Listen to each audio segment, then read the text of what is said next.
Hello, everybody. Welcome to my third YouTube video of all time. Thanks very much for tuning in. It's been a very wild few months. And first of all, I just want to say thanks very much for being a part of that. The response to the video was just absolutely wild.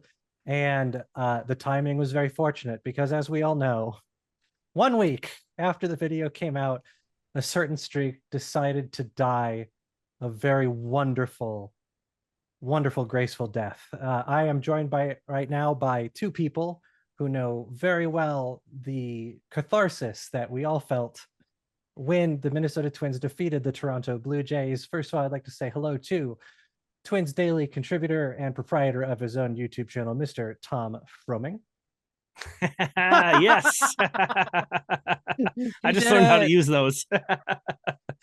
What up, Chris? Good to see you. Yes, good to see you too. I want to say you were one of the first people to interview me and have me on your content to talk about the video. So I wanted to return the favor and have you here on this. Oh man, it was a pleasure. Being even just a little bit along in this journey was really fun for me. So I appreciate it. Awesome. I appreciate that. Also joining us, another Twins Daily contributor and who produces content for the Reno Aces minor league team, Mr. Nash Walker. Good to see you guys. I love this video, and it's just a pleasure. It's a pleasure that I get to be with you too. I'm really excited. This video, I watched it on my TV in my apartment, and I was just like glued. I don't think I blinked. I was just so mesmerized by it. So I love it. Excellent. Thank you so much. Now, I know what Tom's immediate emotional response was to the final out being recorded on game one. Oh, gosh. Yes. But Nash, I would like to ask, what was that moment for you like? Where were you watching the game from? I was in the office in Reno, and I think for me, because I'd done Lockdown Twins every day for those years, I think there become a point, and Tom knows better than me, and you know, Chris creating content, it's like you can preview the playoffs, you can talk about the playoffs, you can talk about the Twins having success in the postseason, but they just have to do it. Like it just loses so much of that luster if they don't do it. And so every year I would do the same thing. And as I was hosting the podcast, they were, I think, 0-6 in my time doing it. So just to see it happen, even though I wasn't hosting the show anymore, it was just like really special to finally view them in a legitimate way. It felt like, and when you talk about them, they ended the streak, like won in October, like you can view them in a normal way again, which I think was so nice. And that was one thing that I talked about a lot with people when I was talking about the video, is it's like what people are right. Well, if they just win one game, what's the big deal? And it's like, because it means we get to enjoy success again. Because there's this belief that it doesn't matter how well we do in the regular season. There is this brick wall that it doesn't matter how good the team is. They're just going to lose. Why get your hopes up? And so to not only win the first game, but to then win the opening series and then take a game off Houston was like, it really feels like we could see just the doors get blown off of Target Field next year if they start playing well, if they repeat the success that they had last season. So what we're going to do is we're going to take ourselves back to before there was a streak broken. We're going to watch the Twin Streak video and give it a commentary track, because I love commentary tracks and I finally get to do one of my own. So without further ado, let's get the show on the road, gentlemen. And this video just immediately starts with me talking, and so there's no slow build up for us. So here we go. We begin our story with two separate tales of woe. And I do want to say, at the very beginning, I didn't know until a couple years ago that Damn Yankees was about the Washington Senators. And I was a musical theater nerd, and I didn't realize that. It's an overcast but otherwise nice warm spring day. Yeah, I hadn't put that together either. I just figured there was Yankees in the title. I didn't want anything to do with it. It was only going to bring me pain. I just knew. The ongoing streak of winning seasons for the Yankees is so old that I got really fortunate with the date of this game. This is this doubleheader. I found a doubleheader. I found when the Yankees just crushed the Senators, and it happened to be both games. And Damn Yankees actually was doing a show in the next borough over, and just worked out perfect. The second inning with a home run of their own to tie the game, but nobody's fooled. In fact, this will be the last competitive run. I think these were some of like the very early first impressions that you'd sent me. Yeah. I remember like just like not even being able to like comprehend what you were up to. And it's like, this I guy didn't is know what I was up to. What is this guy coming to me to ask me questions for? Like, this is so far beyond what I can kind of contribute any. I do want to say I modeled Yankee Stadium from scratch. Oh, I'm sure. Yeah. I mean, All of this is all of the rest of this is Google OpenStreetMap Oh, data okay. that's been pulled in with a plugin. And then I cleaned up all the textures and everything. But Yankee Stadium I modeled, and then the 46th Street Theater I modeled, which we'll see at the other end of this movement. and this was in Blender, is that right? Yeah, this is all in Blender, open source software, using a bunch of plugins that pull in the map data and makes it really pretty easy for something like this. I was originally going to use the Joe Boyce Google Earth method, and then I'm like, no, I know how to do 3D. I want to do it that way and make it look nice.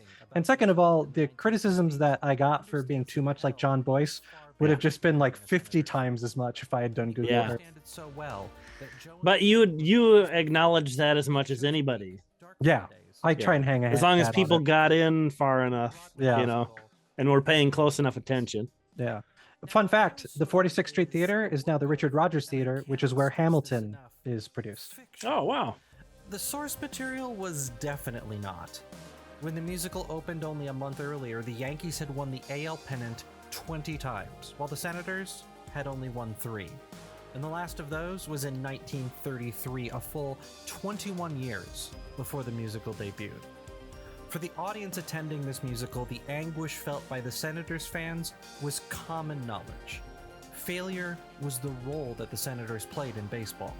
The only satisfaction that could be afforded to them would have to be in the form. That's an actual. The sign is in. I found one photo of the of the front of the theater during Damn Yankees. Like that's exactly what it said, and it looks so bad when it like it's rendered perfectly, but it's like, wow, I used the default font and it doesn't like it's not even that. It's like, no, that's exactly what it looked like. Oh, It was 1955. They Yeah, didn't have right. the best technology. Yeah.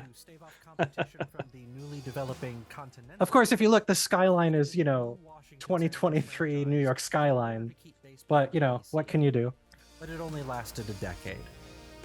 To casual observers, this is where the story of the Washington Senators ends. An underdog team that never got its moment of triumph, stuck in the worst type of rivalry. and this whole kind of sub story, this was not in your original script for like the article, right? No, That you had it was written? not. Yeah. I was trying to kind of build a better narrative around like, hey, this is not a contemporary tale. This spans like the history of baseball. But fate wasn't fooled by the news. Which I found in the process of working on it. Like I didn't originally go into it saying this. Now I did not model target field. I found target field online somewhere, but I had to do a ton of modifications to it. And then the most time I spent on it was the minion pulse sign in outfield, thinking I was going to reuse the field over and over, and then you never see it again. And so I spent all that time to do just about nothing.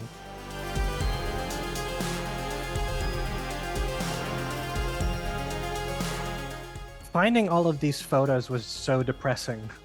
I got a newspapers.com subscription and was just digging through paper after paper. And the photographers for the newspapers were very, very good at getting these shots of like dejected dugouts.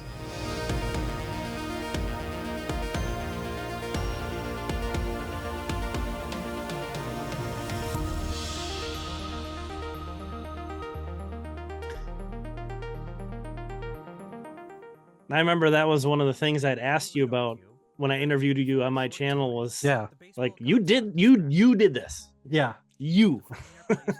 Over Like, 2.5 years. That's But, insane. I mean, the animation was about 3 months, and the rest of it was just writing and then just not having the confidence to work on it. Just like putting it off and being like, I can't do this. I'm just gonna fantasize about doing it and then never actually. The timing was perfect though, Chris, because Oh, we were going into October. That and was what it set that you was- up. Yeah, that was what spurred it. Was like, oh God, they're gonna they're going to make the postseason again. I have to do it. And so now it became a race to get it done. Still considered by many to be the greatest World Series of all I still love that the 91 World Series is still pretty comprehensively considered the best World Series ever by people who aren't Twins fans. It's like there was a guy who does videos for John Boy who commented on my video, was like, this is one of the best baseball videos ever. And then literally like 2 weeks later, he came out with a video about the 91 World Series being as good as it was. And I was like, yeah, I see you. Jolly, yeah. Yeah, Jolly, yeah. He's good. I bet he might great. already been. He Yeah, might already been a little bit working yeah. on that one. But I just it had was, to laugh. It was, I had to yeah, laugh about it. Yeah. It was. Hopefully, maybe you got a little kick from that though. Oh, in yeah. Some recommended videos of his. Yeah. No, I think I subbed to his channel pretty shortly after by that. But from there, their paths diverged wildly. And me and Chris are around the same age, but Nash, like, you probably don't have like any kind of personal recollection of like the World Series years or anything, right? No, definitely. I was not. just a little kid, I was yeah. 6 I was- in 1991. I was 10 when 91, and then I was 10 in 91 and 6 in 87. And like my first memory of baseball is the 87 World Series. Like, so that leaves an imprint. And here's the last heroic moment in this video of Joe Nathan. Into right center field, going to get it, Jones. The Twins win game 1. I felt like Joe Nathan's the one I felt the worst about while working on this video, because it's just like him getting put into bad situation after bad situation, being left in way too long. And it's like, no, please stop. Despite 5 more division championships. I have a lot of respect for any Twins fans who are in younger than my generation, our generation, because Yeah. we grew up almost brainwashed into having so much World Series. The Twins are the best team in the league. What do you tell and then obviously that still, even if people weren't alive back then, that was still parents, uncles, whatever, grandparents, but to not have any connection to that and to go through that 0-18 and to stick it out, and like, gosh, we deserved this, man. All of us so much. The Wheaties box that you can see, because I needed something to kind of represent fandom or myself, like kind of like the emotional core of the story kind of thing. And so the Wheaties box was a gift that I got, like, I think it had to be right after the 91 World Series. And it was a thing that Wheaties did where you could send in a photo and they would laminate the photo into this Wheaties box, that's what I have behind me right now. And I'm like, oh, that's perfect. Because and I think it's like the one photo I have of myself as a kid wearing a Twins hat. So it's like, okay, well, I'll just use that. It's really easy to just take a photo, model it onto a Blender box, 6 polygons, there you go, done. Over 3 weeks in the middle of a rebuilding season. All of these records charts, a lot of Python, a lot of scripting, and Blender has a Python interface, so you can just like plug in a spreadsheet and it'll spit out the objects based on what you need it to do. So I just press one button and all of the the 18 seasons just get output at once. Every game of baseball is a 50-50 proposition. Now I do have to do either of you guys, like, people were confused about the idea about logarithmic scale graph, and it's each line is 10 times the one below it, because otherwise this chart is just like ridiculous. That was a new term to me, I'll be honest, but I thought you explained it in the video well. I explained it at the very end. I know like, that's something I learned in the video. We'll put it that way. Season contest in the history of Major League Baseball. But let's be honest with it. What is that stat, Chris? Just of losing 18 games in a row in general? That's a coin flip. Yeah, if it was a coin flip 18 times. Yeah.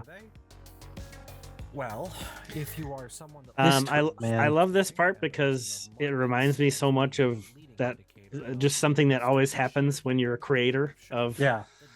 You literally, it just is the number, right? Yep.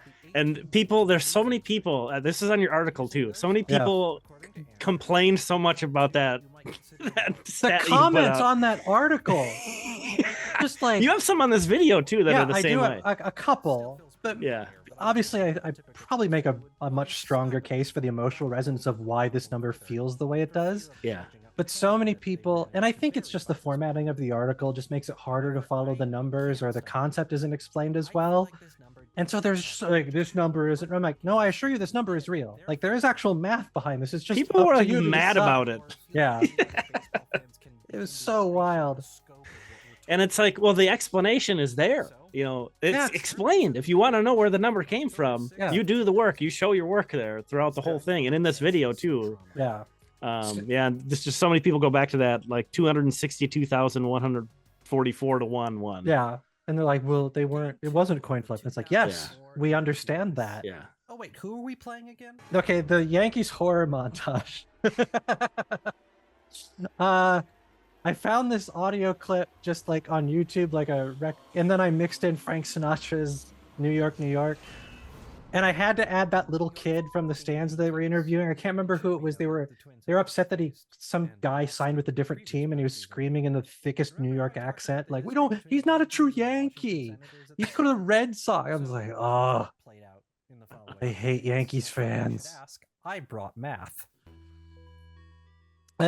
I will say now, so this is 2004 game 2 that we're about to go into. 2004 game 1, I was living in Los Angeles at the time. I was working in visual effects, and then I was blogging about poker at the time. And then one of my closest poker friends is a New Yorker who's a big Yankees fan. And the night before, on my blog, I'd posted a meme image of how good the defense was for the Twins. And like, Twins are gonna just like, their defense is too good. You guys aren't gonna score. And he's like, we're gonna win. And I was like, Then of course they got the sweep. So.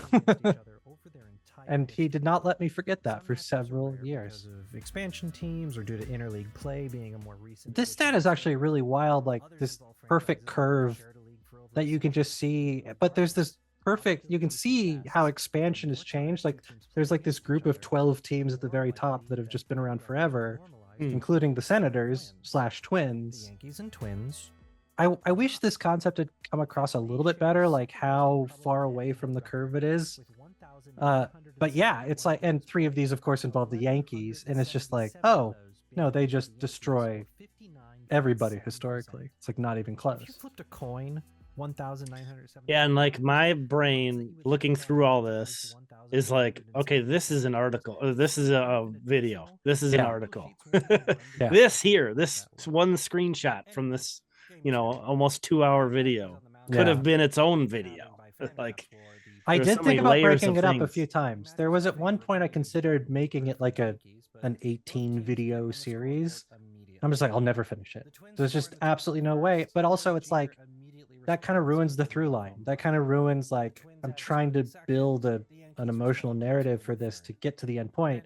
And if I was to break it up that much, now it just becomes like a Wikipedia kind of thing. And it's just depressing. So the latter of which would knock Radke out of the game and leave the Yankees up 5-3. That brings us to the top of the 8th inning, and my chance to introduce to you the direct reason why the ground rule double is the rule I hate the Boo! Get rid of it. No, I mean, what it should be, what the ground rule double should be, is everyone on base should get to score. If you are on base, you score on a ground rule double. If you're on first, you should not be limited to third, because on almost every single double, you'd be scoring.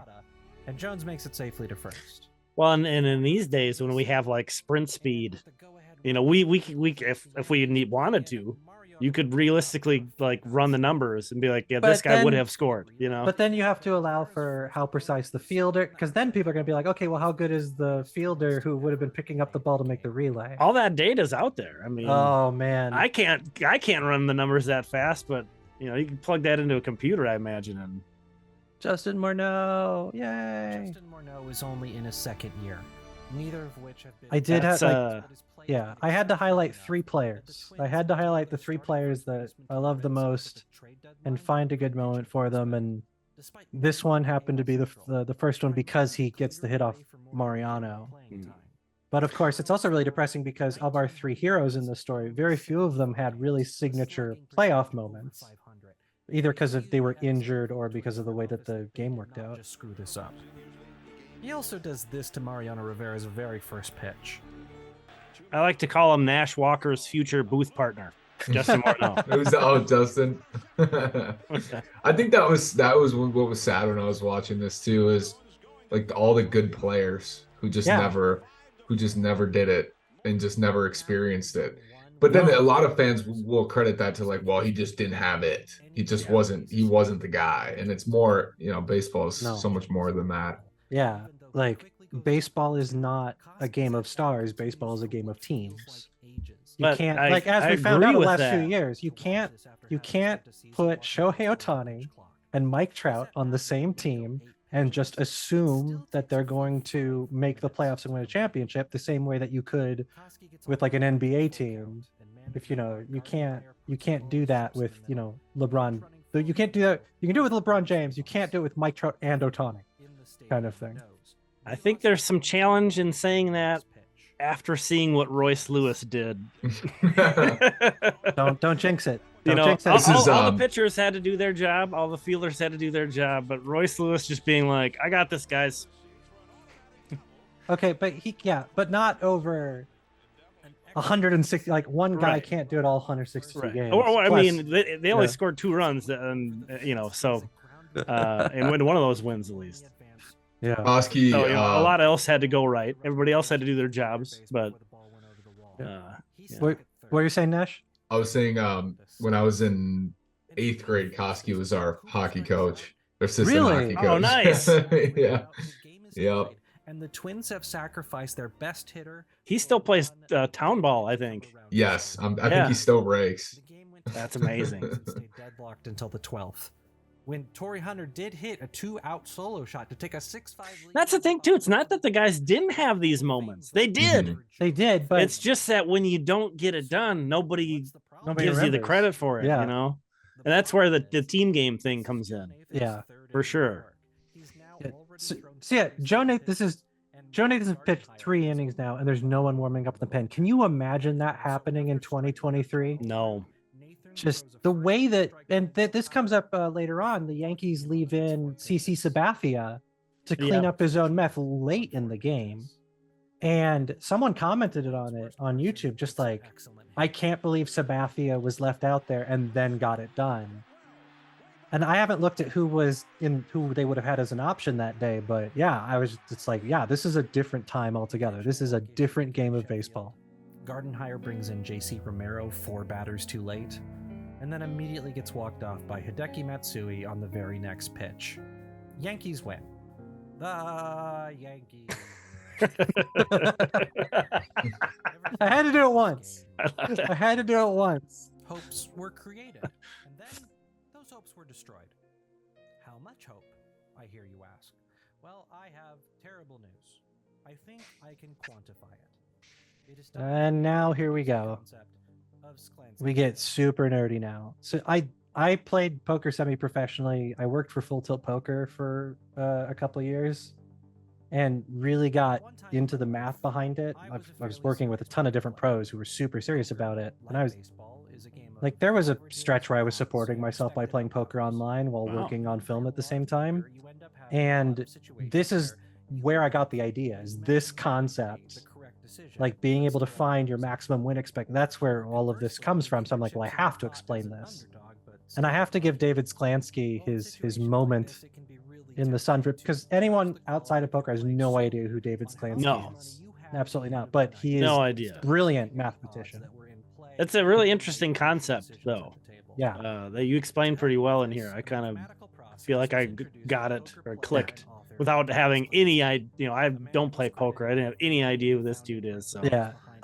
The funny thing about this, there's a joke at the end. So David Sklansky, whenever he's explaining a concept, he'll take you through the concept, and then he'll be like, do you see why? Like, we see that pocket tens is no good here and you should fold it. Do you see why?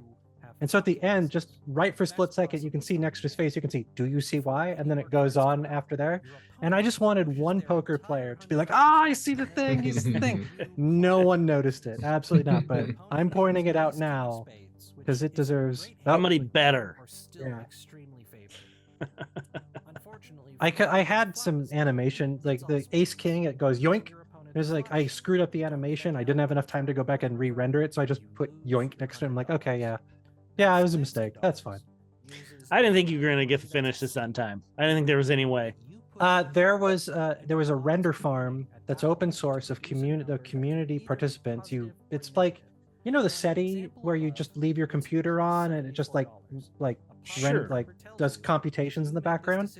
People can set their computers up to render frames for you, and then you can download them from the internet. But you have to earn credits. You have to leave yours on to earn credits, and then you can spend them to render your own projects later. So I got a bunch of my friends and work associates to use my account and just leave their computer running, and I earned hundreds of thousands of points. And then they left theirs on to render my stuff, and my stuff got higher priority on their machines for free. And I was able to get everything done. Yep, there. Do you see why? There it is, right there. But yeah, that was the only way I got it done. If I had to render it on my own computer, we would still be waiting for this movie to come out. Just not possible otherwise. What if baseball was like poker and we could find... I'm also using the more expensive render engine for Blender, Cycles instead of Eevee. Cycles uses a much more complex lighting rendering algorithm because I want it to look nicer. If I had used Eevee, it wouldn't look nearly as good, but I could have rendered it myself in a week. Like, it would have been fine. Win expectancy is a purely situational... I specifically used this page because it's got the Twins Guardians 20-6 game on here because I am a petty bitch. That's all I'm going to say on that. Who's pitching, who's on deck, who's left in the bullpen, or whether the umpire will correctly decide that Ron Gant's momentum carried him off the bag with no assistance needed by Kent Herbeck. Ryan Nelson, the stats advisor for this video, is a huge Braves fan, and he got to that part of the script and he was like, I hate you so much. He's out. If you lead off the inning Out. double, It's out. it goes up to 32.7%. So, here is our proposal. Damn Yankees. Now here's my question for you. When you say he's out, do you say it to troll or do you actually He was believe out. it? Yeah. Oh, okay. That was the Nat- correct. How Nash, dare you what's- even? How dare you even suggest that would be a troll? That's just Nat- the cold hard fact of it. I don't Nash, know where why do you Ron fall on Gant this? decided to dance off the base. I agree with Tom 100%.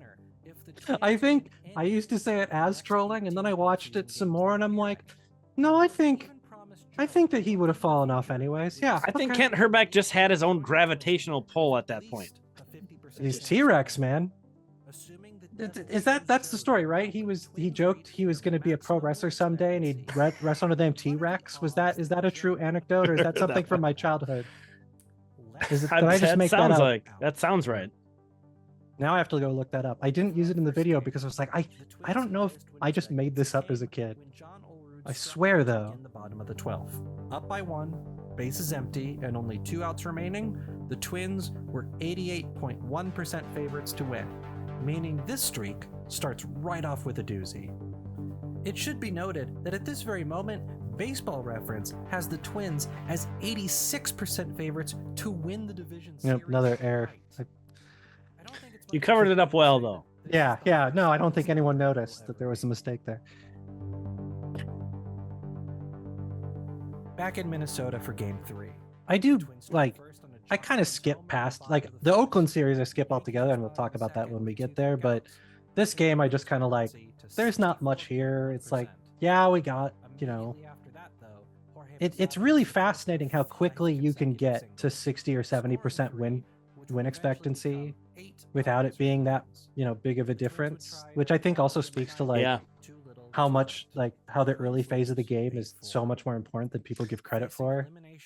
Yeah, I wonder if there's any thought to recalculating that formula based on the postseason, because it's, you know, in the regular season you get down a couple runs, you completely manage that game differently.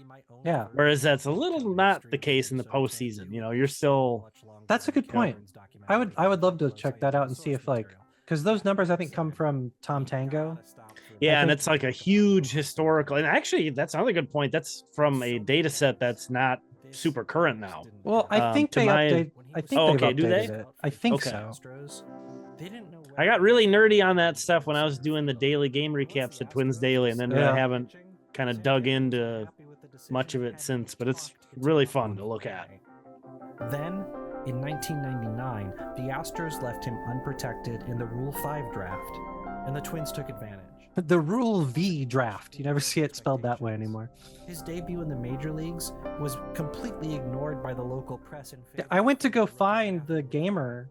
I was like, oh, well, surely they mentioned Johan Santana in the, his debut. No, he was an afterthought. Like, no one thought he was going to be what he became. Best pitcher in baseball. 2004 would be the first time he led the AL in Fangraphs war, but certainly not the last. And at the end of this year, he will unanimously win his first Cy Young Award. Coming into the playoffs, Santana's second half has been borderline invincible, with a 1.21 ERA. This is who the Twins are counting. We were so spoiled with Santana. Like, it was frustrating. It's like, it's really nice to have stars. It's so frustrating to see them have just like historical seasons and just have, again, the brick wall. Just and then have like Luis Rivas batting second. Yeah, exactly. Yeah. Like super, superstar core there. And just not anything else really around it. Yeah. For a lot of years. That we have to build our identity around it by calling them piranhas. And like, yeah. We're scrappy. It's like, people only say they're scrappy when they're not the best team in the league. In what felt like the blink of an eye, the lead is gone. Rincon gives up another double to John Olerud, and suddenly, Ron Gardner... This is one where if I remembered, I would probably be crumpled on my floor. watching this play out. That is an accurate representation of my emotional state at the time, yeah. Yeah, this was early enough to where the voice in the back of your head wasn't completely yelling like there go this how this ends. Yeah, there's still enough belief at this point, yeah, where you felt like normal baseball was being played. I mean, we just come off getting to like the ALCS against the Angels, and that was just a couple years before that, and so it's like we've had postseason success in the last couple of years. Bounce back from this. The Twins a full year to shake off the emotion. Not so much of that series. But in 2006, we learn why postseason success. And yeah, I couldn't dive in. Like the Oakland series is, there's no big dramatic moments that I remember. And Tom, if you can if there's anything that you remember from, I did my research to look. I'm like, there's nothing that really compelling of a story here, except this is the best Twins team ever and did absolutely nothing in the postseason against them. And it wasn't the Yankees. That's sort of the only interesting part about it wasn't the Yankees, which that's not very. One of the great aberrations of baseball history. They started the season 25-33. But I got my arc was I kind of got back into the Twins in 1999. And I got really into them from 2000, 2001, 2002, 2003. Then when I was in my early 20s, mid 20s, I was working nights, working two jobs some of the times, and still very much keeping an eye out and following along. And then one of those years was the Victory Sports year where nobody could get the Twins on TV, and just a perfect storm of the ways to be distanced from everything for a while. Yeah. I want to call out this fact that I was shocked by, and I had to really dig into. It's for a team to have the batting title, the MVP, and the Cy Young, same team, 3 different players. It was a Dodgers team in the 50s, I think, or something like that. And it's so it is an incredible aberration that it happened, and this is the result. It's just it's maddening. Ranks of the forgotten. I'm not going to be doing any breathless breakdowns of their 3-game set against the Oakland. There were, I'd have to look back at the roster in specific, but during this era, again, there were just so many zero players, along the, so that's the best example of what you guys were talking about with the stars. Mm-hmm. It's not like the NBA where you can have a guy take unlimited amount of shots or whatever. You get all these guys got to wait their turn. Especially nowadays with starting pitchers being so limited. Yeah. There's a point in the bottom of the 9th of game 1 where Torrey Hunter cuts the Twins' deficit to 1. But luckily, I think that's a strength of the current Twins right Yeah. now. I think they're doing a better job at creating full, rosters. What is it like? They lost Maeda, they lost Gray, Great. Yeah. and they still have like by projection like the 8th best pitching rotation in the league. It's like, it's in the top 10. Yeah, for Fangraphs. Yep. That's and insane. they're saying they're going to be adding more arms, or that's the plan at least. So. Hopefully, fingers crossed. Of their next 21 games and taking the division lead by 1 game, sweeping the White Sox back in the last week of the season, only to finish in a dead heat, setting up game 163. Despite beating the White Sox, I love the fact that the White Sox and the Twins both have a game 163, and it's in reference to 2 different games. One that Twins fans love very much, and one that they would like to forget as quickly as possible. What would play out was a tense pitching duel between Nick Blackburn And of course, this is the reason why the coin flip went away. Jim Thomey's solo shot in the 7th inning. Because that coin flip had to be done like a month beforehand to be able to make plans, and they didn't know who was going to. They did it for every matchup that was potentially conceivable in the playoffs to decide who would get to host. And this was the last time they did it because they're like, oh, this rule's really dumb. I'm curious about both your guys' thoughts on considering the game 163 win a playoff game. Nope. Because that's something like, I know Matt Trueblood in particular really hammers that drum. I appreciate it and I empathize with it, but if the streak wasn't a thing, that drum would not be getting hit. That's true. Yeah. But at the same time, it's like one of the most memorable. And there's a reason why I spent as much time on it as I did and said almost nothing. I'm just like, here you go. The greatest moment up until this, last month in my Twins fandom. Like, I rank it higher than the 91 World Series for my own biography of like what it was like to watch. Like, I absolutely lost it watching that game. Learning their lesson from the previous year. And I mean, and like I say, like, it's considered by many to be one of the greatest baseball games ever played, let alone just in Twins franchise history. But like, it shows up on best game ever lists all the time. Better record, meaning the game would be played. Yeah, I mean, there's just not that many winner take all games, period. No. I mean, how many were there this postseason run? Very few. Yeah. I think ALCS, NLCS, and that was it, right? Or NLDS with the D-backs and Phillies. None of the wild card games went to game 3. They were all sweeps. And then everyone was like, ugh. Finally, 2009 was to be Scott Baker. And then the game itself was just insane. Oh, yeah. Well, and I talk about it at the end of it, but it's like, I think that there is something to the atmosphere where the tickets went on sale so quickly beforehand because they didn't know there was going to be a game 163.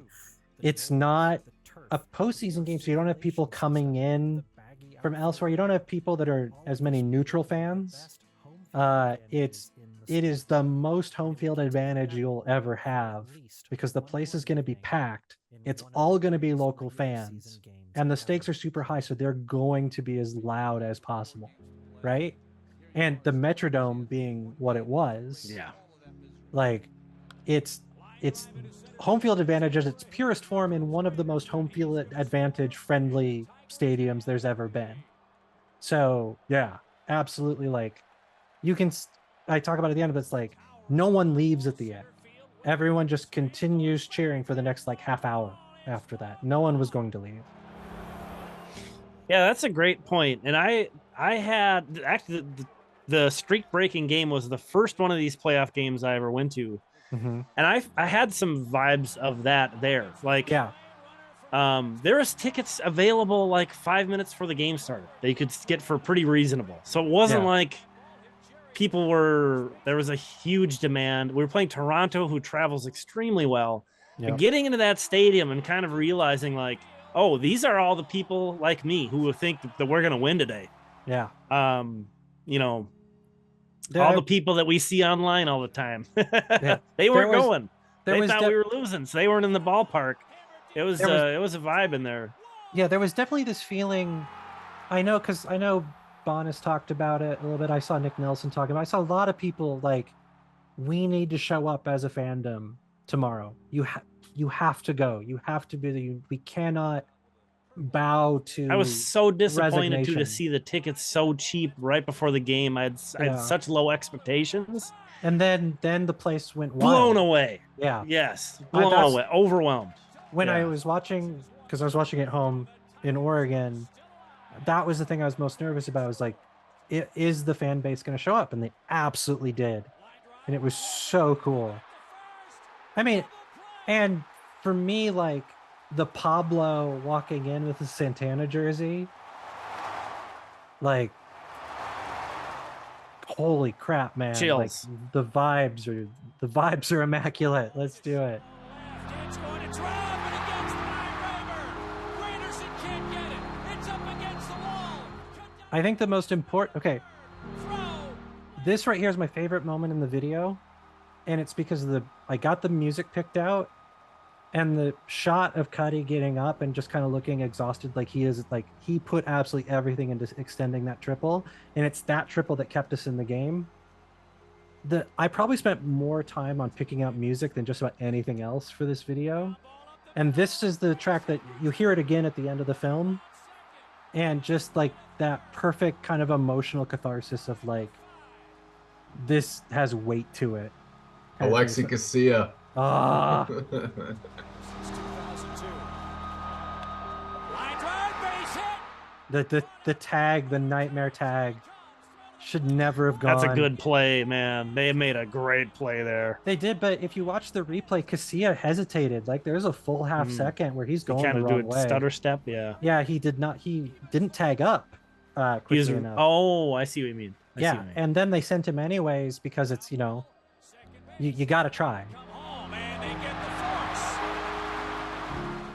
And there's your Yeah. Nick Punto moment of Zen. Has to be one. Gritty. Yes. Baseline, no chance for two. I did notice the music on the third time. I think I was so blown away by all the visuals and just like so captivated by that. Like there's like, you have like over 30 different audio tracks on this, don't you? Yeah, that's insane. Like that must have taken forever It did on there's- its own. half of them are from YouTube's music audio library, which you have rights, and then the rest is from Epidemic Sound, which is just like $15 a month, and you get full license. And this track was one of the first that I was like, I know I'm going to use this. I don't know where. And then I put it over this, and there's 3 or 4 times I dropped a music track onto an edit, and I had to make no changes. Like it just hits all the beats perfectly, and I'm like, oh well, no, that's too good. Like it just felt. There's a lot of times where I was making this film where I didn't feel like I was creatively making something. I was just putting pieces together, and it was just there. And I'm like, okay, well, I can't take credit for that artistic decision, but that's great. The top 20 baseball games of all time. Yeah, going back to that conversation of, do you consider this breaking the streak? Even if you do, and say this was a playoff win, the Twins still went 0-11 after this, so that would be tied for the second longest playoff losing streak ever, only behind Boston, who had 13. 13. So it's like, even if you want to say like we had our moment here, we got to celebrate, yeah, like we still had to deal with all the rest of this stuff that's about to come. yeah. This has to be for me like one of this post game celebration has to be like one of the most magical baseball moments for me. Like outside of like Cal Ripken breaking the streak and doing the lap, and like Chris Berman actually manages to not say anything for 20 minutes, which is a miracle in and of itself kind of thing. It's like, okay, but seeing this moment and just like everyone stays, it's like, and I think that was when did Little Big League come out? Himself, Joe Mauer. This is Was quite a that- ways before this. It was before this. Yeah, Okay. I'm pretty sure that was maybe mid to late 90s. I just remember the whole thing about him being like, they're like, no one's left. Everyone's still here cheering. And it's like, is it art imitating life or life imitating art? If this happened after the movie, then, Yeah. After what they have accomplished. But yeah, I didn't put the whole thing about how the game got delayed because of Monday Night Football, and then they had to turn around and play the Yankees the very next day, and this is super late at night because it's an extra inning game. I didn't remember any of that until I was working on the movie. I was like, oh crap, yeah, of course this is gonna suck. Of course, it's the Yankees. It was always going to be. And then this fact, I couldn't believe this. Seed and would normally face the. I remember this. Like that happened to us a couple times, right? Yes, it did. I every single time. I think it happened 3 times, where it's like, well, we wouldn't normally play the Yankees, but the rules say now we are. 7 regular season games against the Yankees this year. They're about to lose 3 more. Brutal. I hated writing that line, but I knew I had to use it. The game starts at 6 p.m. Eastern. That was one of those moments, I think, on the first walkthrough, I hovered over pause. And I considered, okay, am I strong enough? Am I strong enough? I can do it. I got a lot of that feedback from people when they didn't want to start playing it at all. They're just like, I don't want to watch this. Why would I do that? With a performance to match. With all of those facts laid out, Like, there's this concept called generational trauma, and we should really process it before something good happens. Surprise! 2 outs, down to their last strike. Bingo, bango, bongo. There's a Joe Mauer good moment. And a Jorge Posada whoopsie doodle for good measure when he takes his eye off Joe Mauer. There's another one right there. Yeah. That was actually really crafty play. If you look at the replay, Joe is watching Jorge Posada super closely and knows the exact moment when he can go. And it's like, oh, he was so good. Is like slowly letting the air out of. You guys have any Mauer Hall of Fame thoughts? Okay, I do. Because I say in the video, I say, if Joe Mauer makes it a Hall of Fame, I will go to Cooperstown for the induction. I've never been to Cooperstown. I am going. I thought I was going to have a couple years to save up money. And now he's at 80% with the known ballots. And I'm like, I think I might be going to New York this summer. 80%, I didn't see that. Yep, with 14% of ballots in, he's up to 80%, which is, it's not a lock, but it's starting to get pretty good. Yeah, I think unfortunately a lot of the ballots that aren't made public beforehand are a lot of the worst ones. Yeah. There's a lot of blank ballots among those. The percentages always drop once the public numbers come out, so you have to build up a buffer. I'm predicting that he's not going to make it in this time.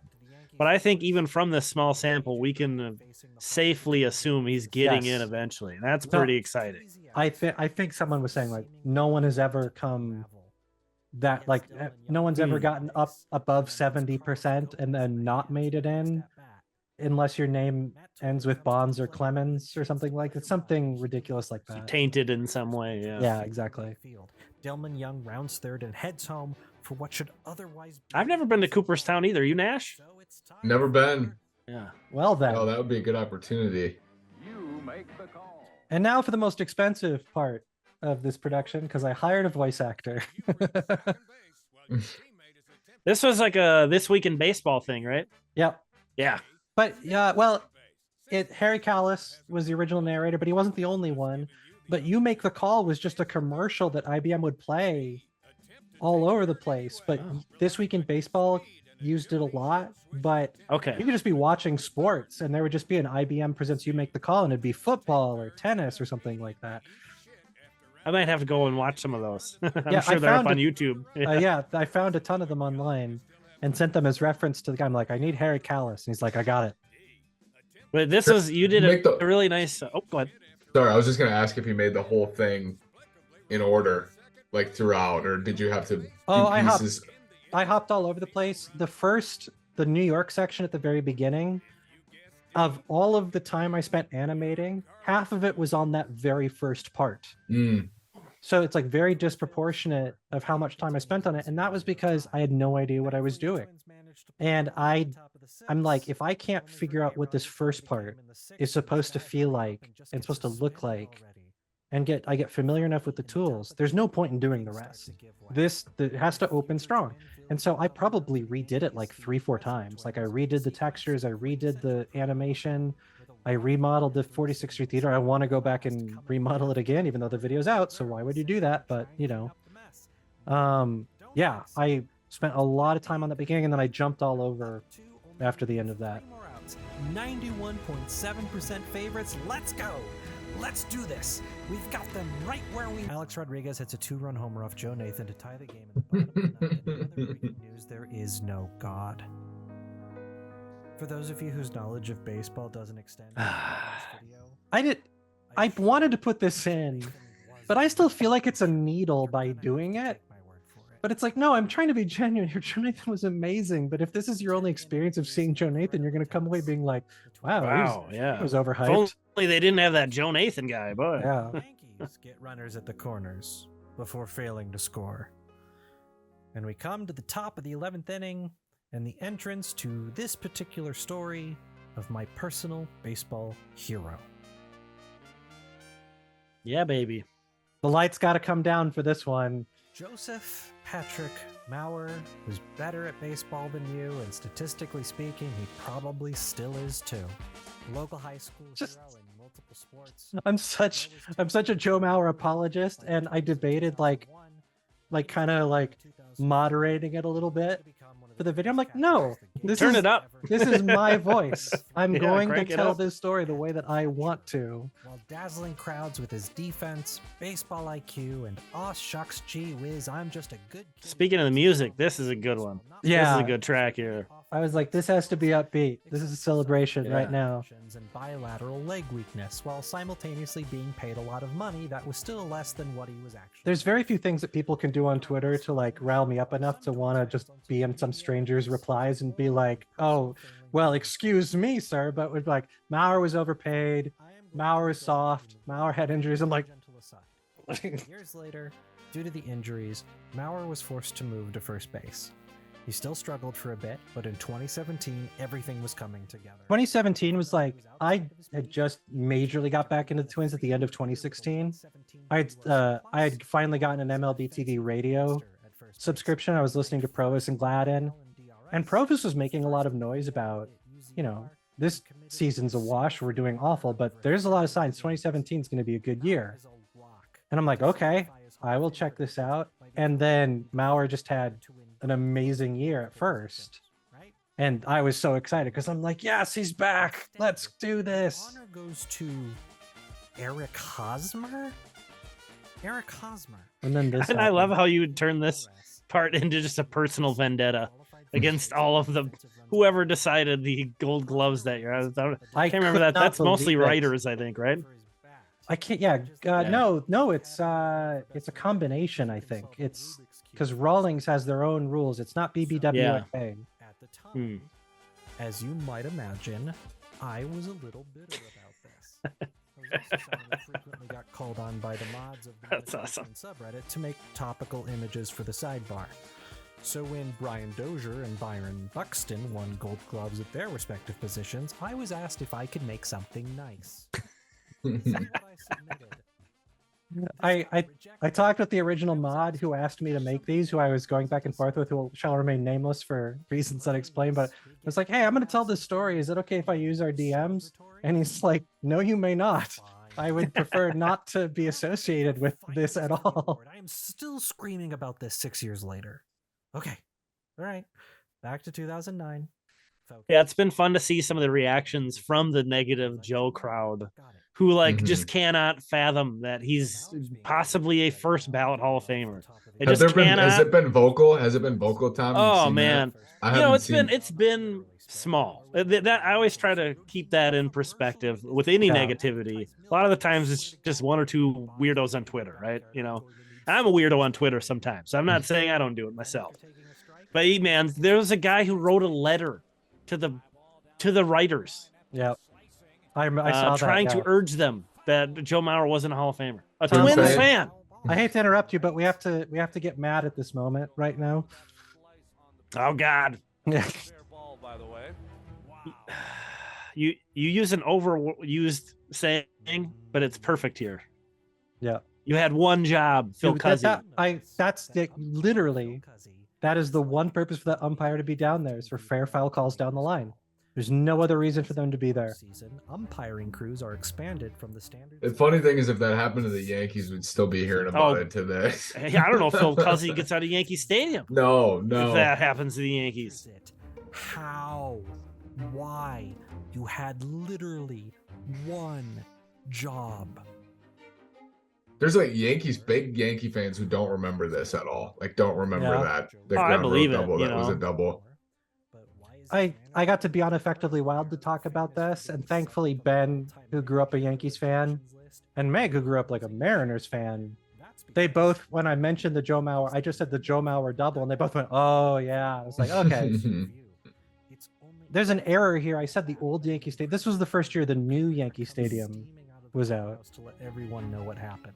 I love that this moment got caught on film. Oh, Holy crap! I would have paid so much. I didn't catch this part the 3+ times I've watched this video even.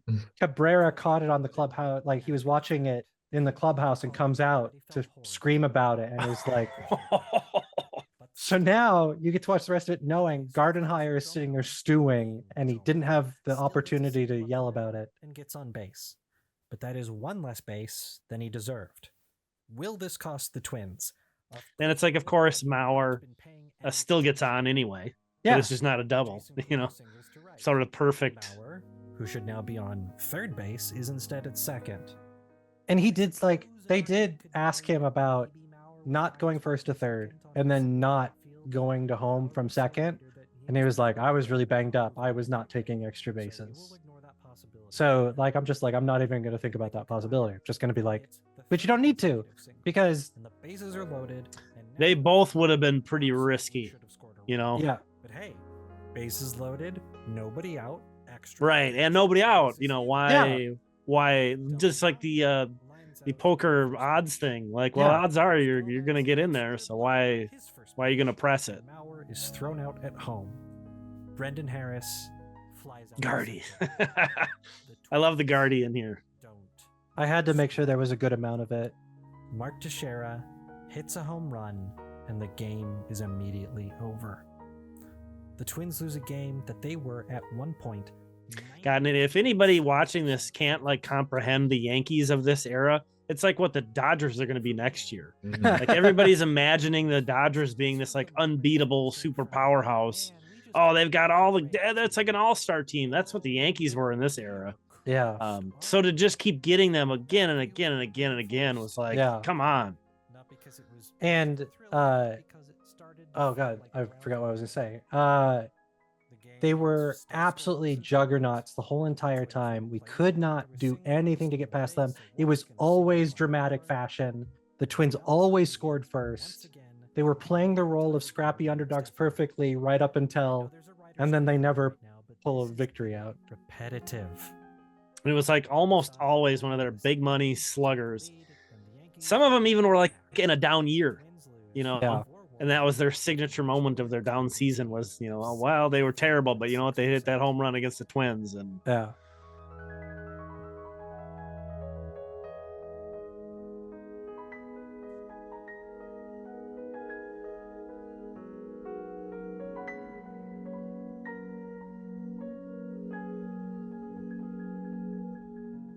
That was the very first thing they did once the Twins were eliminated. Like one of the grounds crew immediately went up and dug up home plate. Like, we need to make sure that this doesn't get misplaced or stolen or something like that. Fondly from this era and remember it as the So this is a tidbit that I didn't know, that Do Young Park, who's the beat writer, I was asking him about like 2009 and everything, and he's like, everyone in the org, they lament 2010. 2009 was an amazing year, game 163. 2010 was the year that everyone was really bitter that it didn't result in victory. It was like, that was a huge team. it won 94 games that year, right? Is that one? Something like that, yeah. That was like the big Pavano year, I think. Mid-August and clinch the division championship on September 21st. The Twins would go into the postseason rested, God. confident as the 2 seed, ready to have home field advantage as the favorite You team. do a nice job. Like as soon as things start to kind of feel like they're getting down in the sadness, There's a Yeah. hit of humor every whenever you need one. You come in Yeah. with a good joke. I'm definitely like, I've heard, who's the writer? I can't remember the name of the writer, but he said that comedy is the natural closing of the circle of sadness. It's, you have like it, the perfect circle of your emotion is to be able to say that this was very sad, but I'm alive and I can put it in perspective. Yeah. And just being able to put that little bit of humor on it, it helps to actually make the sadness feel more real. Because if it's just all sadness all the way through, Oh, then yeah. there's no contrast, and then it's just Right. a sob story. Points between the two of them this Like this joke, for example. Yes, CC had slightly. Yeah. So stop me if you've heard this before. The Twins would get on the board first. with- Nash, are we getting into your era of your memory? Yeah, I of was trying to watching- remember when I watched this again. I don't know if you highlight the game, but I went to the Andy Pettit game at Target Field. Was that in 2010? Andy Pettit started at Target Field. I actually don't talk about Pettit at all in this. That's what I video. thought. wanted- Yeah, because I was watching and I'm like, I couldn't remember what game it was that we went to. Yeah. But yeah, our game 163, we were there at the Metrodome. I was 9, and I'll never forget that. And then we did go to the Pettit game. I think it was game 2. I want to say it was game 2 2010. of this year. Yeah. Yeah, I think game 2 I skip over pretty quickly because it's just like there's no drama to it. hmm Jose Mijares gets Gardner to ground out to put an end to the inning. Yankees. We went to, like, when the Target Field opened, we went to Mhm. the Twins and at the time the Indians, and it was like Grady Sizemore's team. And then this Mhm. last year, Grady's working for the D-backs, and he came to Reno. And awesome. I talked to him, and I was like, Yeah. I watched you at the Metrodome and Target Field, and he was laughing, and He was awesome, man. yeah, he was great. And then we had like Brantley a week later and met Michael Brantley. I was like, I'm meeting all these Guardians, left-handed Yeah. stars. It takes another walk to load the bases for Danny Valencia, and Sabathia absolutely. How was the vibe at the Target Field playoff game you went to? Way back then, Yeah. we were sitting up in the we were way up there, but I remember it being electric. But I also remember sitting there late and the game was decided. So I think that's why Chris glossed over, because I think the game was decided early. But 2019 was great. I thought game 3 in 2019 was pretty electric, I thought. I remember this moment, like I've never heard a walk get so much cheering. Like this is one of the loudest moments I've ever heard at Target Field. So here's the thing. He leaves Sabathia in. It's the bottom of the 6th, 2 outs. Bases are loaded. Leaves Sabathia in, and Sabathia gets the strikeout. That blows my mind. You can hear someone shout, "No!" like in the background. Like just this one clear voice. And I'm like, he speaks for all of us. And that was the feeling too with these guys. Anytime the ball went in the air late in a Twins Yankee playoff game, you just felt, oh well, there it is. There's another one. But the Twins still Every time. do keep things interesting. In the 8th inning, Kubel gets on base with a walk while facing Kerry Wood. Holy immaculate grid, Batman. Kerry Wood was on the Yankees? That was pretty much my genuine reaction at the time when I was working. I was like, wait, what? What's Kerry Wood doing here? Magic that typically victimizes the Twins. Then pinch runner Jason Repko elicits a gasp as he overruns second base, and A-Rod. Man, when you're a pinch runner and you almost land like that, that would be hard to live down. I feel very fortunate for him that he did not become the Repko play. And now JJ Hardy comes to the plate again as the winning run. He hits what looks like a dagger double play grounder. Yeah, I guess that's the one thing about all these losses. As heartbreaking as they are, there isn't like a horrible blooper where you feel like maybe like the Twins. I feel like the Twins end up getting beat. I guess is what I'm trying to say. You know, there's the Carlos Gomez one with the voice of the "You Make the Call." Like that was the one big blooper of a play, and then CJ Crone not handling the double play. When we'll get to that. Like there's a couple, and then of course the Astros, Polanco to Arise. Yes, yeah, that would. The Chrome play, it wasn't a great throw. No. I mean, he probably should have scooped it. Yeah. We'll get to it, but I still don't get what was going on in that Polanco rise Yeah, play. that's That's what one I'm of the saying, weirdest yeah. plays I've ever seen. Like, and to have it be in that situation is like, what? Polanco's Like- completely flat-footed, standing up. He's not, he hasn't lost his balance. Like, what's going on? Yeah. I think it's just it just wasn't a clean scoop. Like, you can kind of see him bobble the ball a little bit, and I think it just threw off his rhythm just enough. But the throw isn't even that bad. And again, we're jumping ahead, but Yeah. it just that one stands out too. But There's, I do want to call out, like, there was a couple moments that just these little hidden, like, one call didn't go the Twins' way and it causes this cascade. Like, ball 4 gets called a strike, so he has to protect for ball 5, and then the next pitch he just has a dribbler. There's a great shot. They're going to show Cashman in the stands, and there's a guy behind Cashman, like, kind of mocking Cashman to the camera. And it's just like the most random thing. It's coming up right here when you see Cashman look to his left. An absolute gift.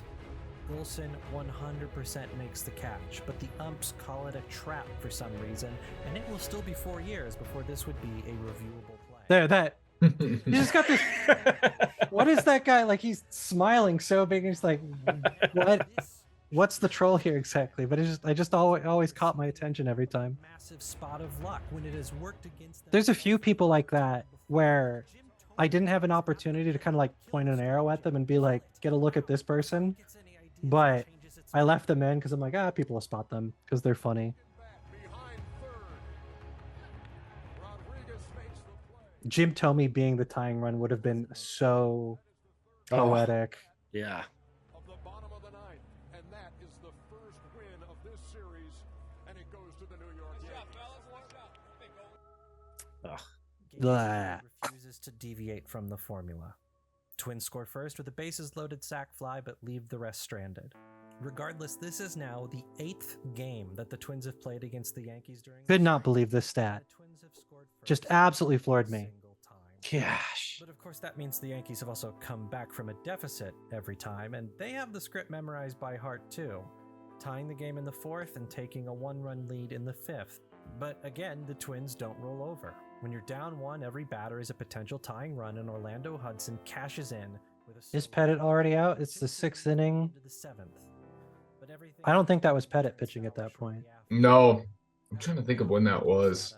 Twins pitcher Carl Pavano has Lance Berkman. There they are, the best Twins uniforms in franchise history. Those are gorgeous. Delivers a perfect fastball on the inside. Someone was asking me, like, do I like? I'm like, I love I finally got my Twin Cities uniform.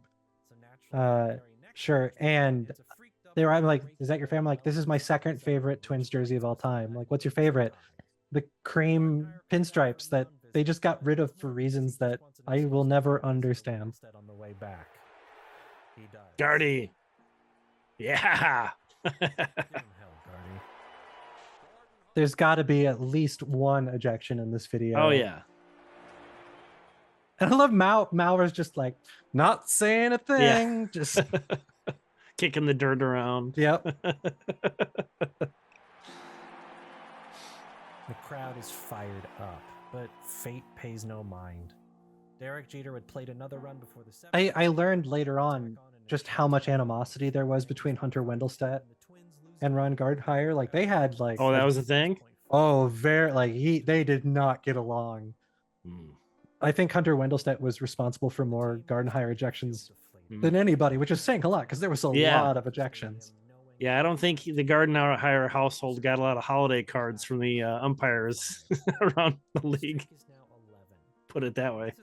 I like that I got Gardhire pointing at the streak and being like, do you see this shit? Something, anything to get them. One just rolls into another. One loss is like another, and then we're going on the road to Yankee Stadium. That's a third loss. It never ends. I could not believe this quote. Like, it's just the most passive. Oh well, I guess we'll try next time. It's like, oh no. There is no joy in my. Which is reasonable in baseball. Yeah. It's a reasonable to be like, we'll play tomorrow. This will be the That was a fun setup, I thought, though, for the Brian Dozier section that comes Yeah. later, just to Well, show the tone change. Even though the success didn't come with Dozier, Well, I to disagree show with the Dozier's tone change too. of the clubhouse during that Yeah. era. Yeah, but he also got it wrong. Like, Yeah, but he was not afraid to put himself No. out there, and I think maybe they could have benefited from a guy with that kind of a voice during this time. yeah, that's for sure. Dozier just, obviously because Dozier is, like we said, there's this huge span of time when his team's in the playoffs versus the last time. And so he doesn't have that emotional connection to what's going on. And so he was discounted, like, what's this streak about? I don't care about no streak. I'm just going to go and play. And it's like, there's several 100,000 fans that are watching that are very emotionally connected to the streak. And they are going to be watching it with that in mind, no matter what you say. Glenn Perkins remain from the 2010 squad. I think that down period Brutal seasons of losing. really like hammered home to me, like, give me a sweep in the playoffs. God, Yeah. I'll take that. Give me that. I want Yeah. another one of those again. That's way better than what we've sat through for years and years and years now.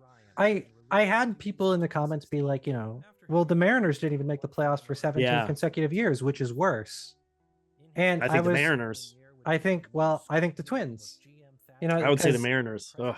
But is it better to have loved and lost than never to have loved at all? It comes down to the debate. And I was like, if it's the Charlie Brown and the football, it's, getting your hopes up over and over and over, like that roller coaster, instead of, my expectations were met kind of thing. Like, I think that there is a healthy debate to be had there. I can see it both ways. Obviously, I'm biased to say I think it's the Twins. Buy into the fact that we're rebuilding. I don't buy into the fact that a winning record and not getting to the postseason. I mean, this is a good quote. I Yeah. like this quote.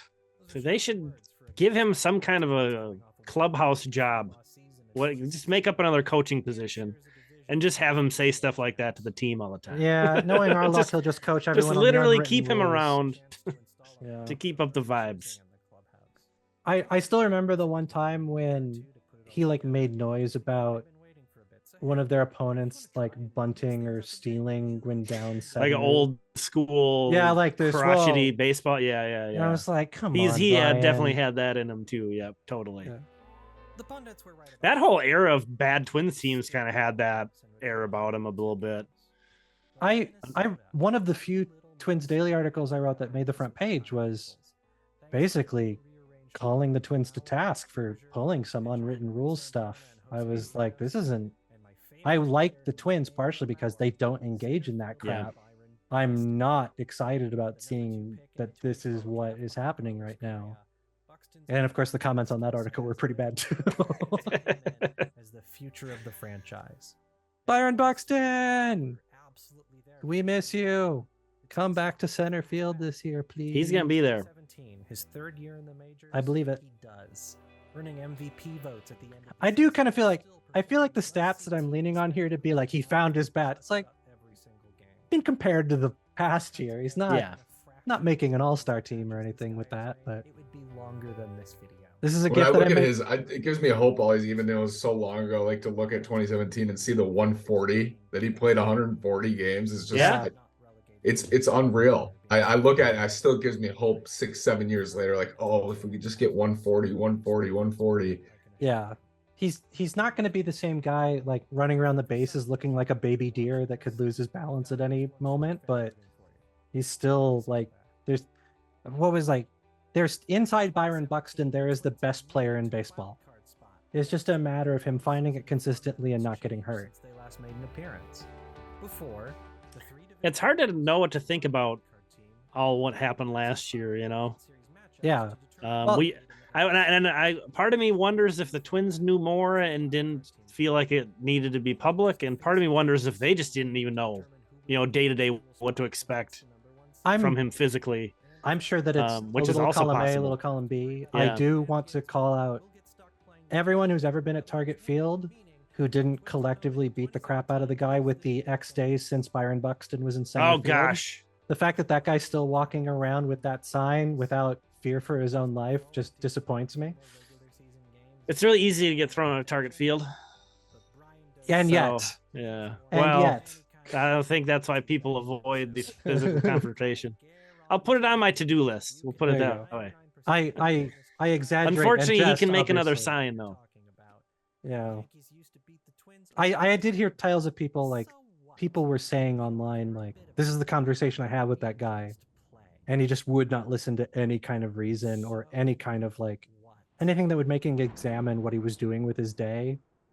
Just nothing there. Here's the quote. Here's the so what quote. One of two things has just happened. Either the Twins are about to win the World Series. Like I know what he's going for there. But it's like you're not the only variable in this situation. There's a lot of people with very long memories that are very scared of what's about to happen. But then, Love of it. course, Yeah, this inning, happened.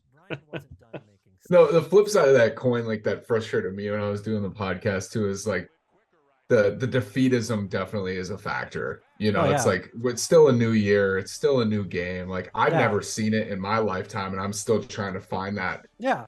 hope for this new year and this new Well, opportunity. My counter to that was it's like, and what I thought the Twins did right this year, and I talked about it. And Tom, when you and I were talking on your YouTube, it's like this team was acknowledging the experience that the fans have had over the past 18 years. And they're saying, Pablo especially. Yeah, we understand what this means to you. We're not dismissing the streak. We acknowledge that it's there, and we're going to be the ones to break it. Like that is threading the needle. Like that is being optimistic without being dismissive of people's emotions. And that was what gave me, like, I was so excited. Not as excited as I was during this inning while watching it. Oh gosh, I remember this is probably my most vivid memory of anything that happened in the streak because I allowed myself for a moment to think like, oh my God, this is gonna happen. Yeah. They're Twins fans openly standing up in Yankee Stadium wearing Twins jerseys and cheering. When did we ever think we would see that? Career postseason ERA of 81. That's a real stat. His postseason ERA after that inning was 81. First Twins postseason game that I got to fully experience in the age of social. And yet this is like all of the one on the oh my God, that's me from the game thread. But this was the first postseason game that I experienced on Reddit, and this was when I was on Reddit more than anything. Like I was like doing all the photoshops and memes and was a regular there. And that game thread was electric. It was the post, like you'd refresh and see 3 new posts, and everyone was so excited and happy. It felt like fans of And there were a lot of doomers that were there as well, and they shut up. There was no one saying anything. And then all of this, like, this was really meaningful and emotional for me to see all of these people from different teams coming in and being like, we are rooting for you. This is so cool to see happening. Let's get it done. I feel like some of that happened this year too. Oh yeah. I don't know, at least Absolutely, from my perspective, I felt like people were excited about them breaking the streak outside of the fan base. It seemed that way.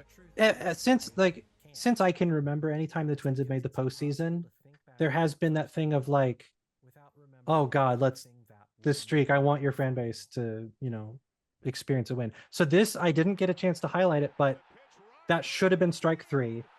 It wasn't.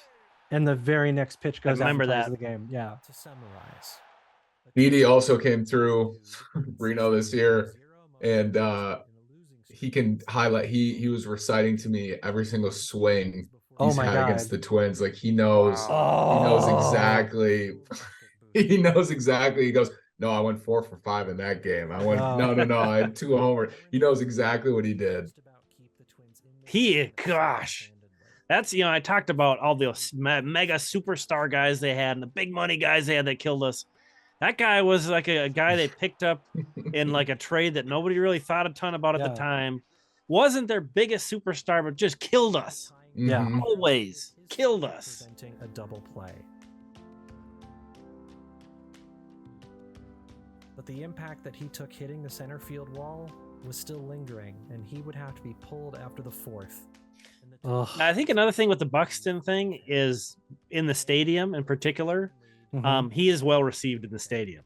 Oh, The always, way yeah. he is perceived online and the way he's perceived at target field is completely different. So Same, and the same thing was with Maurer. Like, yeah, exactly. Perfect example. So I think it's Yeah. easier to brush off that guy with the sign when you realize, oh, 95% of the other people here love Yeah. that guy. So Yeah. you know, that guy can go,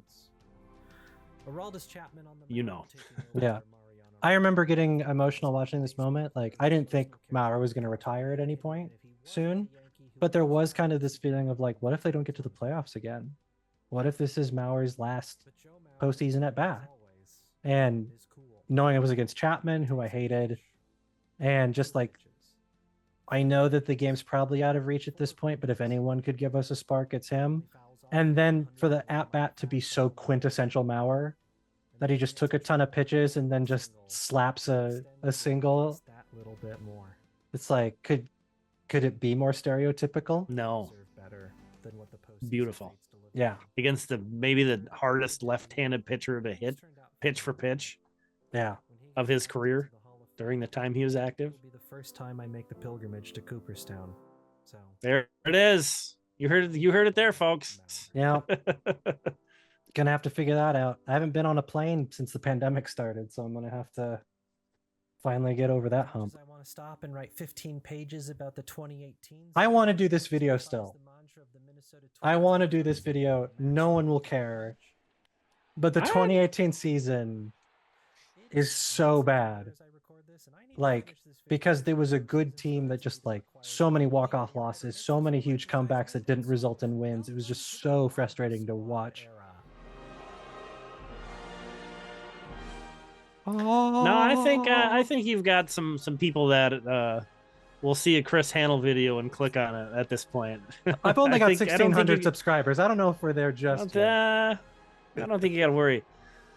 The nice thing about YouTube is it's your watch history. Actually, that's way more important. Yeah. It'll serve up your videos to people who aren't subscribed to you. So I do like, and I gotta check on an anonymous account, but I do like if you search Minnesota Twins on YouTube, this is the third video that's comes what I up. did earlier today. Oh, I yeah? thought, oh man, awesome. Yeah, and they actually put preference on the official accounts. So yeah, that's not easy to do. That's tough. Runs in Major League history.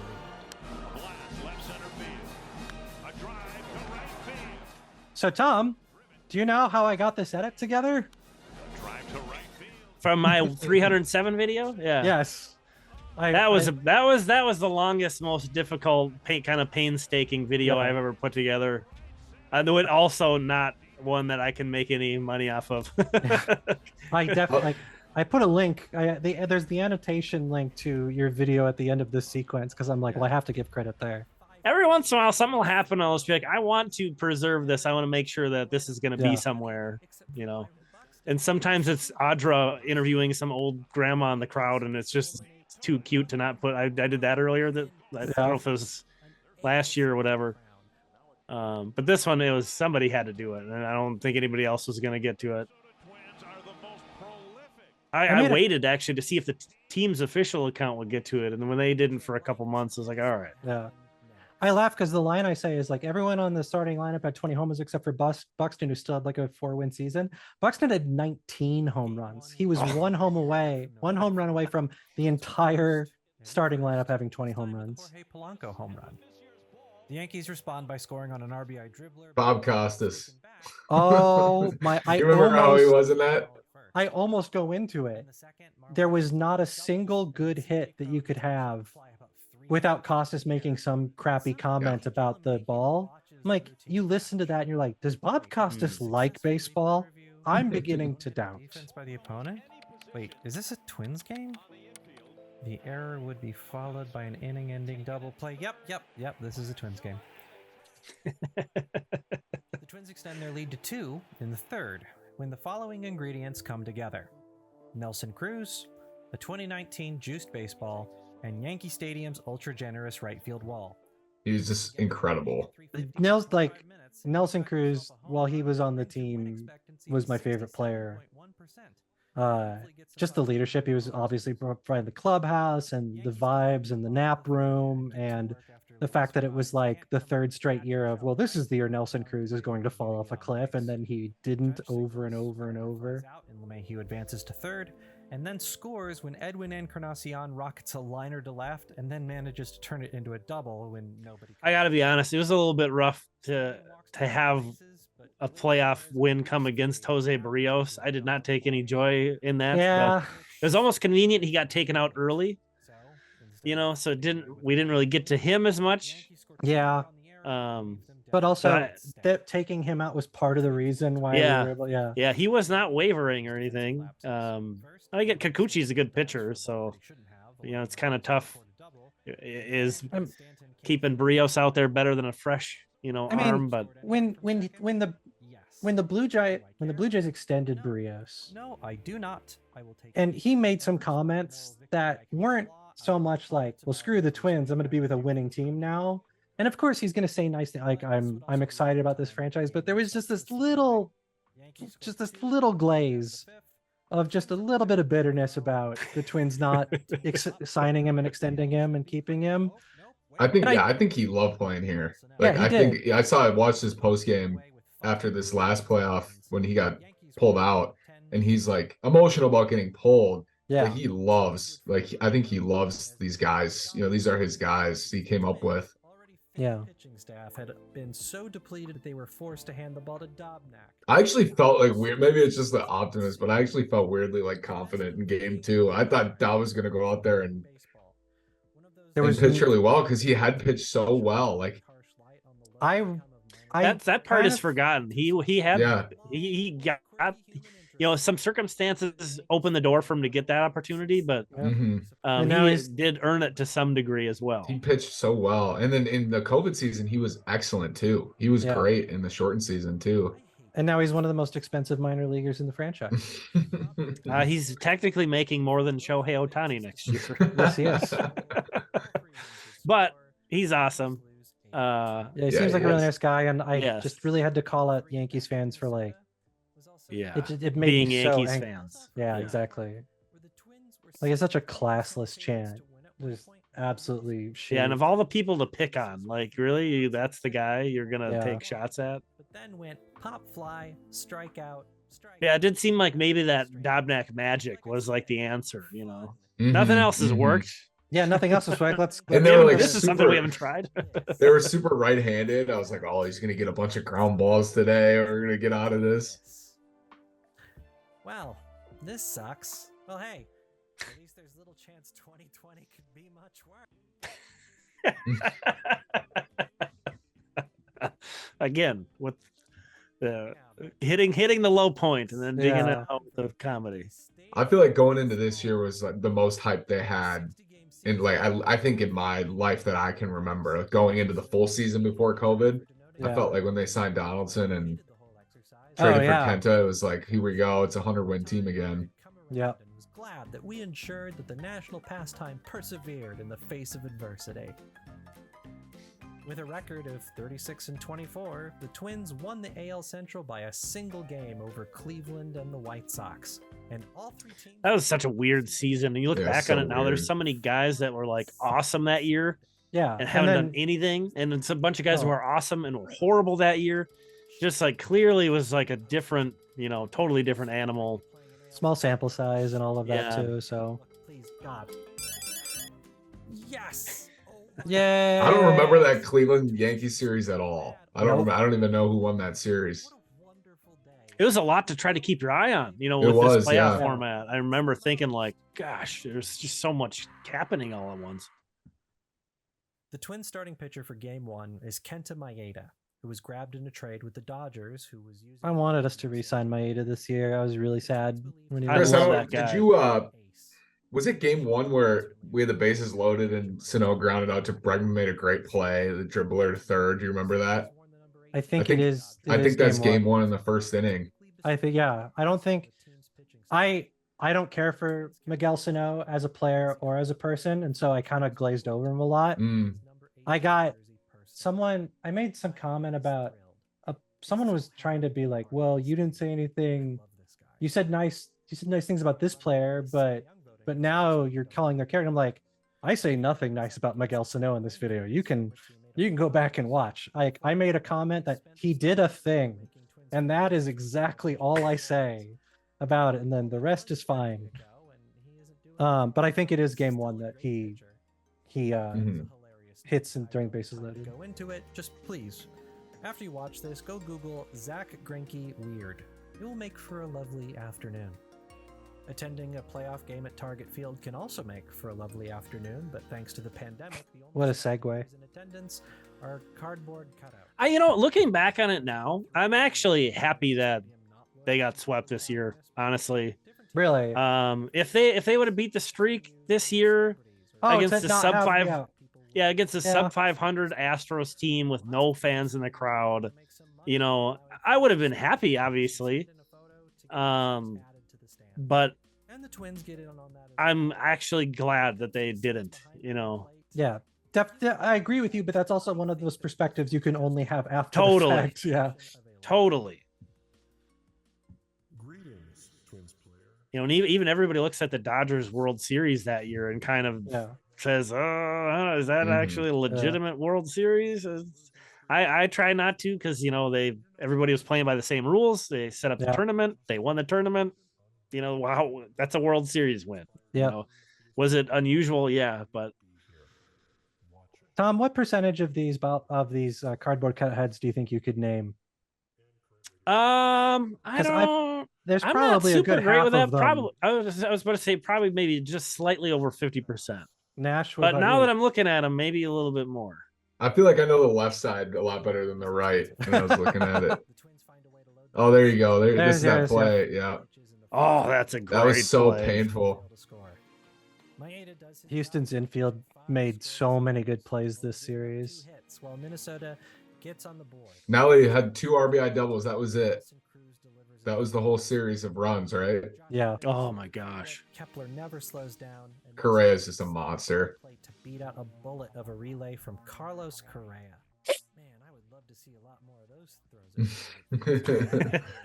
That's awesome. The Twins hold their one-run lead into the top of the 7th, where with 2 outs, the Astros just keep scrapping with a bloop single. A hard hit to third that Marwin Gonzalez has trouble with against his former team, and another bloop that plates a run. However, the damage is limited when Byron Buxton spots Maldonado trying to sneak in an extra base and makes the Smart play. with the game tied 1-1, which is where the score would remain. Maldi to the White Sox. Against slider specialist. Wait, did that just happen? Shaking the foundation of the AL Central. Yes. With runners at first and second and nobody out. I like Sergio a lot. I thought he was good too. I love Sergio.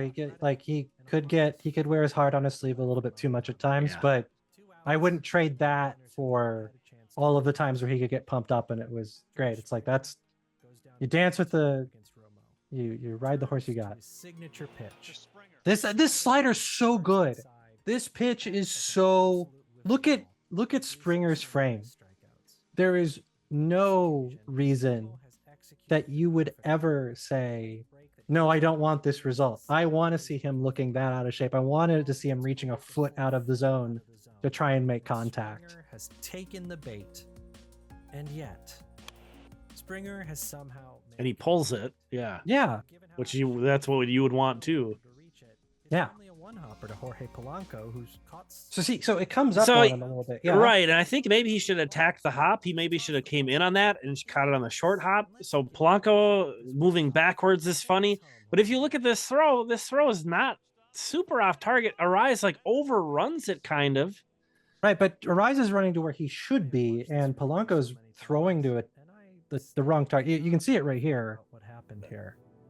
The error is You got to play the ball too, though, while you're trying to get to the bag at the same time. Polanco has more than enough time. And He then slips, he kind doesn't he? of he Kinda also kind of slips. loses his footing. Yep. Doesn't look that rough. So it's like, Meanwhile, it's just It's like a bunch The of throw's little not small good, awkward things. yes, all yeah, coming yeah, together. yeah. On both sides, there's 2 or 3 weird, awkward, unusual things that you would see ball falls to the with their ground, mechanics. and the inning doesn't end.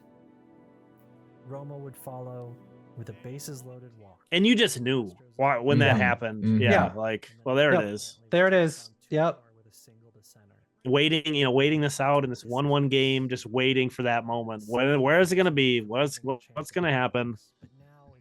Getting late enough to think, well, maybe it won't happen. And then it does. Yep. I am at least relieved to say they did not give up. With one out, the Twins got the tying run to the plate after consecutive singles. But Williams Astudillo grounds into a double play, and the streak is now... I love Astudillo. Like, I think that he's a character. He was so frustrating to watch play some days. Yeah, he was fun. Yeah, but yeah. That if he had pitched better, maybe he could have gone longer. Romo takes responsibility for the 9th and the loss, which is only his 2nd ever in 30 postseason appearances. 30 postseason appearances, only 2 losses credited to Sergio Romo. Like, that is a wild stat, and is mostly from his time with the Giants. The vibe around this was just rough. I remember it was rough. It was just really, like, it's the pandemic. There's no, like, no one felt comfortable. Like, the doomers weren't dooming, but people weren't optimistic. It was just weird vibes the whole time. And this game, like, and I don't say too much about this game because of that. Like, it just, the whole game. Yeah, exactly. Stadium didn't help. The frustrations of game 1 were still simmering. It's a bummer. I thought both the 2019 and the 2020 teams were really likable too. Like a lot of really interesting players, characters. You know, we already talked about Nelson Cruz and Sergio Romo. As Luis arrives, so yeah, for them to, and I it felt like they were, of course, the home runs. You know, which was crazy. You know, that was one of the things early in the streak. The Twins didn't even have anybody who was hitting like 20 home runs. Yeah.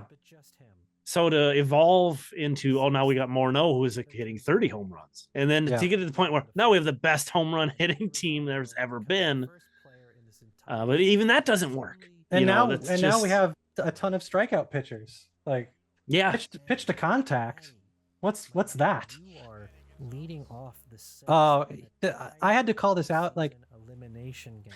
You know, the Twin streak is full of really awful moments, but this is like the one time that you really see a player get frustrated and just not be able to emotionally control themselves at the worst possible moment. Cool. 3-2 into the mid of Maldonado, and Rosario has a word, and he gets thrown out. Manny Gonzalez tossed him. There's no spinning this as an opportunity to light a fire under the team.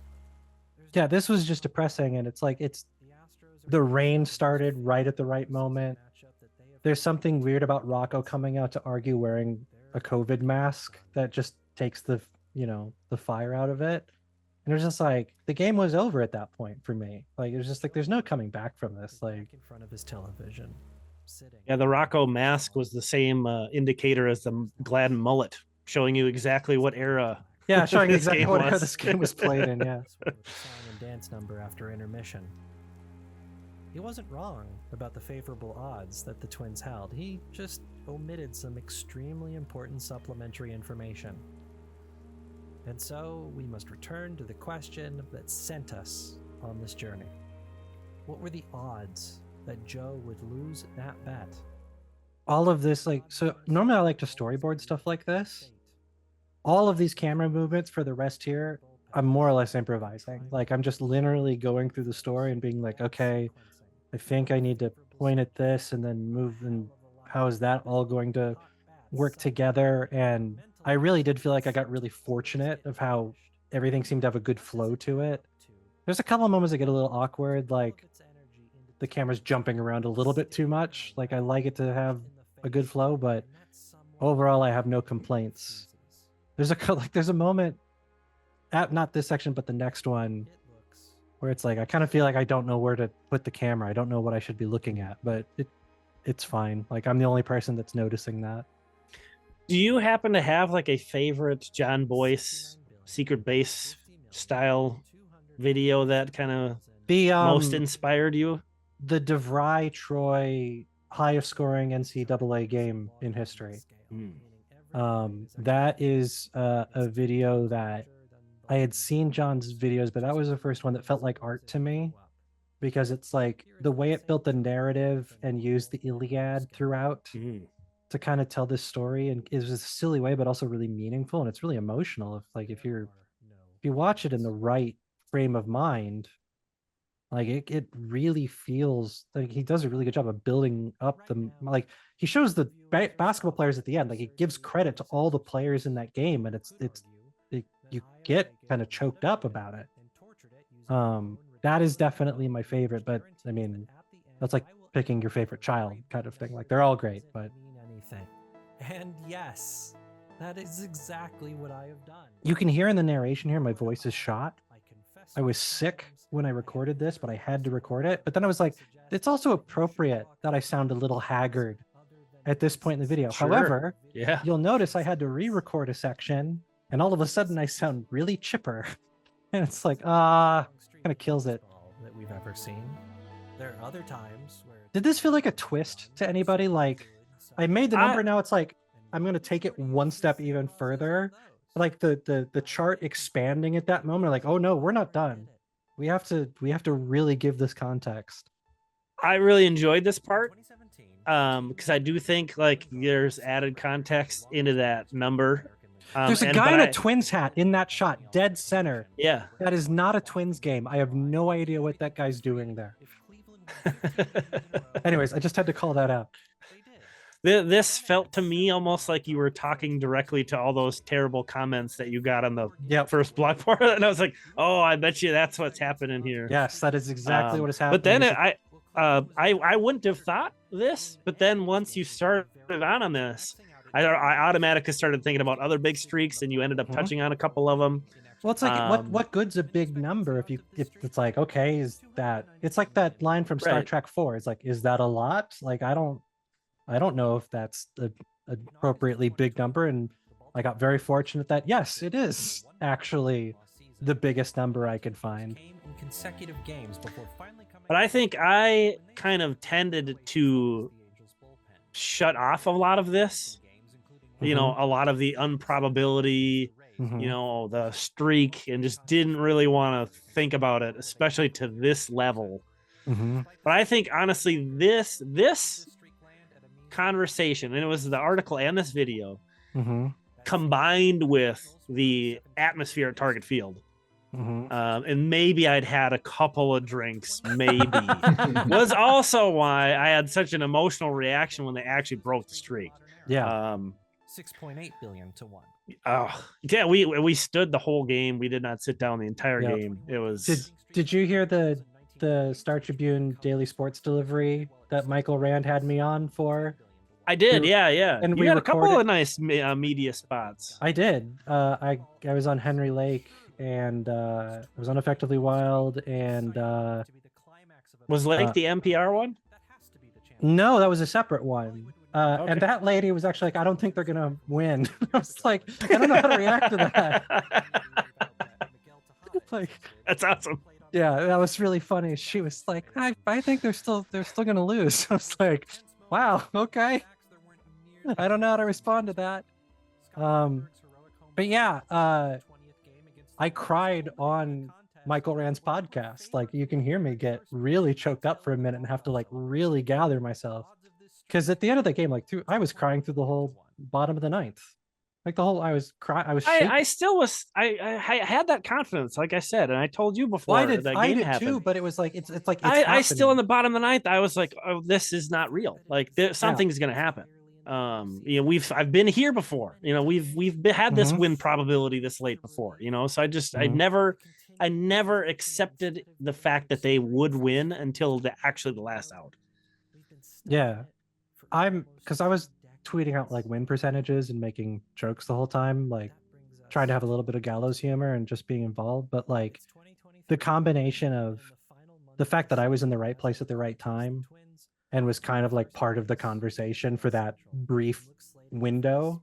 So I had a lot of people like kind of looking like, well, how is he reacting to this? So I'm like tweeting a ton and like trying to, you know, be encouraged by say the line, Bart, you know, like that kind of response to it. And so it was super bizarre for me to be completely offline too during those 2 games. Not, you know, Now, I don't think I tweeted the whole game really. Didn't pull anything up. Just was in the I mean, stadium. when you're at the game, you know, like, yeah. yeah. I was kind of unattached to all the other conversations that were going on. Yeah. You know, I have to laugh about this. So obviously the season wasn't over when I had to render the shot. So look at the bracket and what it would have been. Or end. We would have faced the Astros. I wanted the Astros in the first round because that would have meant that they had to use their 2 best pitchers just to get to the playoffs, and they wouldn't have been available. So in a best of 3, we would have been facing the back of their rotation, and we could get past them immediately. But then we would have faced the Rangers next, and it's like we did well against them in the regular season.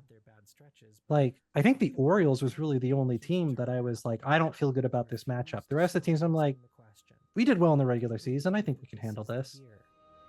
And so the chasm of Knowing, Nash, of were you course, pretty confident they were going to win? I honestly did. I made that video at Twins Daily in like August, and I thought the Blue Jays were a good matchup for them. It's playoff baseball, like anything can happen, but I felt like the right-handedness factor was big for them, and I thought the Blue Jays were a good matchup because Bichette and Vladdy and Springer and all those guys are right-handed.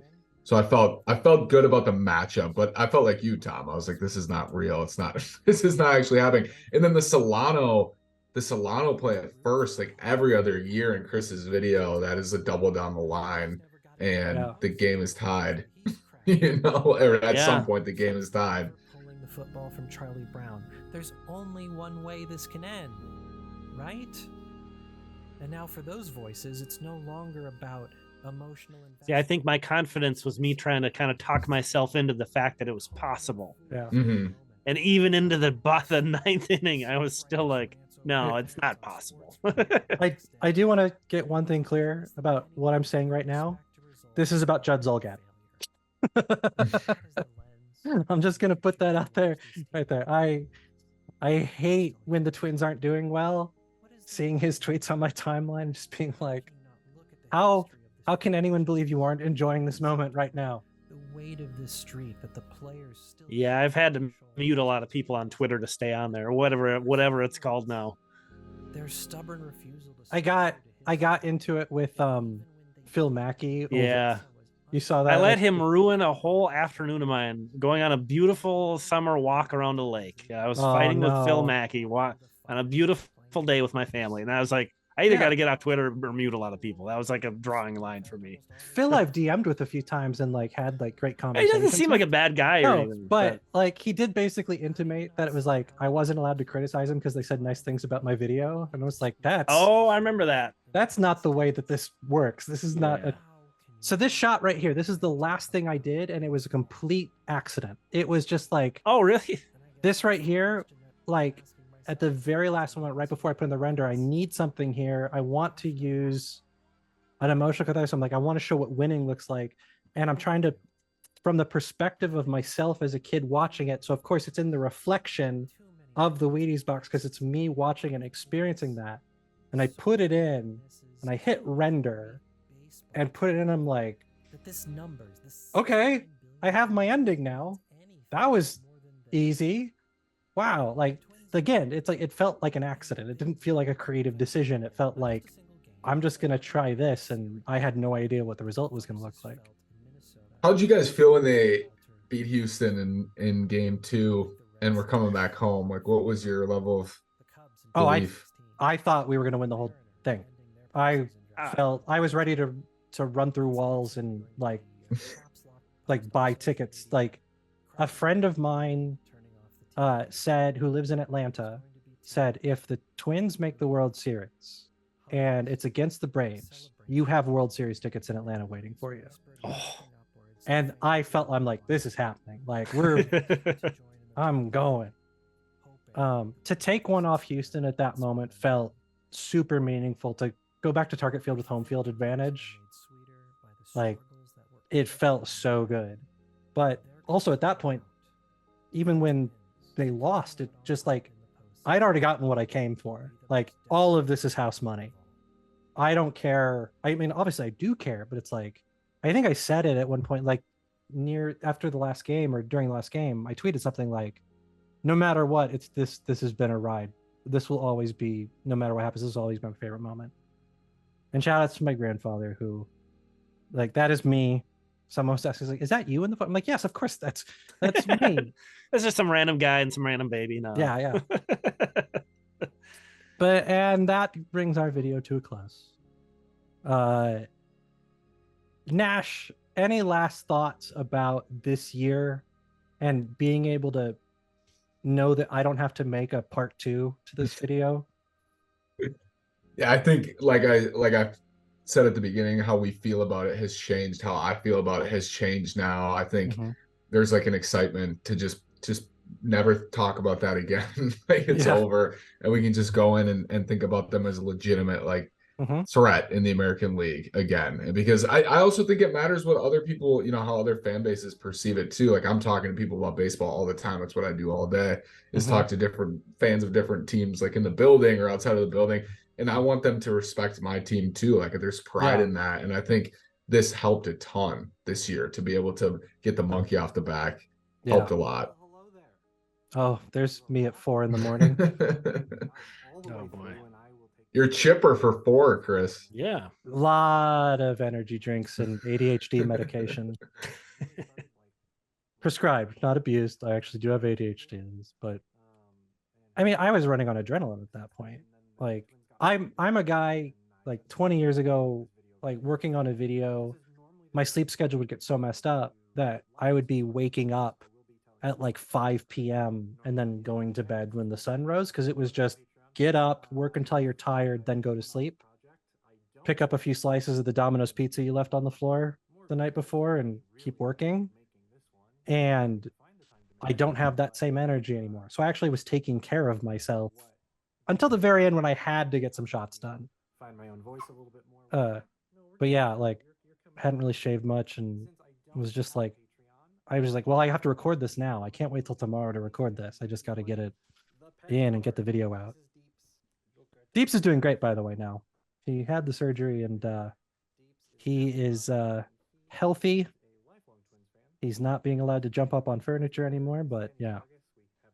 I did get a very non-trivial amount of money for his surgery from the video, so. Final surgery a couple weeks ago. Nice. And it was really freaking expensive. What are the numbers on it now, Chris? How many views do you have?